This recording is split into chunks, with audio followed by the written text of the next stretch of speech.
अगदी जलद व अचूक बातम्यांसाठी पाहत रहा महामीडिया 24 सदैव तत्पर. नमस्कार, मी शुभांगी पाटील. महामीडिया 24 मध्ये आपलं स्वागत आहे. पाहूया आजच्या हेडलाईन्स. लाच घेणाऱ्या तलाठी आणि उपसरपंचाला अटक. सातबारा पत्रकावर वडिलांचं नाव लावण्यासाठी 5,000ची लाच घेताना अटक. सांगलीतील पंचशील नगर खून प्रकरण उघड. राजस्थानचा आरोपी गोव्यातून अटकेत. कृष्णा नदीत उडी मारलेल्या युवकाचा मृतदेह तिसऱ्या दिवशी सापडला. सांगलीत दुर्दैवी घटना.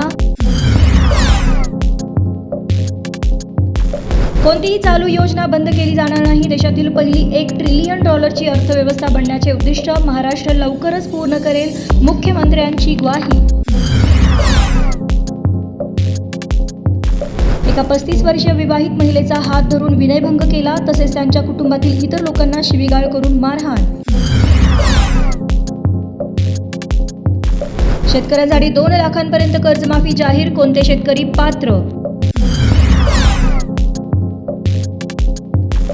उद्धव ठाकरे आणि एकनाथ शिंदे आमने सामने. एकमेकांना खांदा लागता लागता राहिला. विधान भवनात काय घडलं? अमेरिका, इस्रायल आणि इराणमधील युद्धामुळे सोनं आणि चांदीच्या दरात मोठी घसरण. महामीडिया 24 न्यूज चॅनेलला लाईक करा, शेअर करा, सबस्क्राईब करा आणि बेल आयकॉन ऑन करायला विसरू नका.